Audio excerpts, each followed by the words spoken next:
Thank you, Madam Chairwoman, for holding this very important hearing on our nation's water infrastructure priorities. For New York, in the wake of Superstorm Sandy, this is one of the most urgent priorities for New Yorkers trying to rebuild our communities.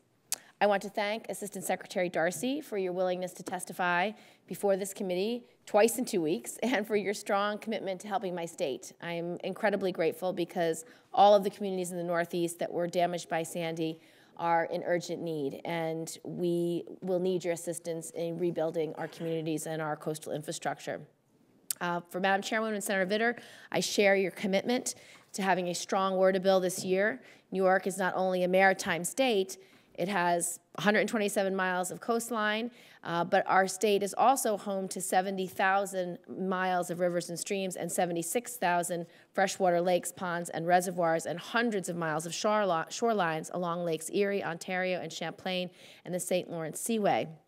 Superstorm Sandy, Hurricane Irene, and Tropical Storm Lee have showed us in no uncertain terms the importance of Army Corps flood protection and mitigation to communities across New York and the Northeast. One of the lessons learned is that mitigation matters, and providing adequate flood protection, whether it be structural or non-structural, reduces the risks associated with extreme weather. Communities along the coast that did not have dunes or seawalls were exposed to a greater impact from the storm surge than those that did, and suffered far greater damage as a result. Another lesson learned is that we cannot just rebuild what was lost. We have to rebuild smarter, stronger, and more resilient. And that's why I'm working with Senator Lautenberg to provide the Corps with more flexibility when they rebuild and repair infrastructure damaged by a disaster to provide more effective protection against the next storm or flood. In the era of more frequent extreme weather that we live in, this is just common sense. While rebuilding from Sandy remains a top priority, there are other key water infrastructure priorities that I hope will be addressed in the next WRDA bill. Last week, this committee had a hearing on the Harbor Maintenance Trust Fund, which is a major priority for the Great Lakes communities that rely on strong ports and harbors to support local jobs and strong local economies.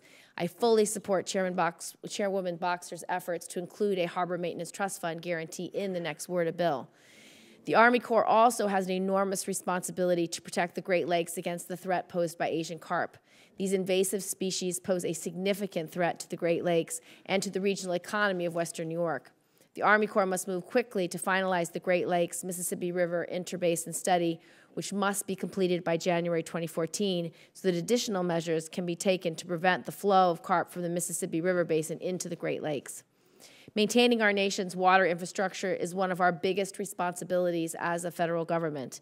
Dams, levees, dunes, and other flood control infrastructure provide life-saving protection to our coastal and flood-prone regions, and maintenance of our harbors protect jobs and ensures that the United States can remain competitive.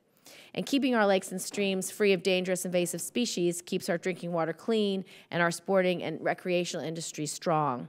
So I look forward to working with our chairwoman and ranking member. I look forward to working with the Corps and my colleagues on this committee to address these very urgent needs. Thank you.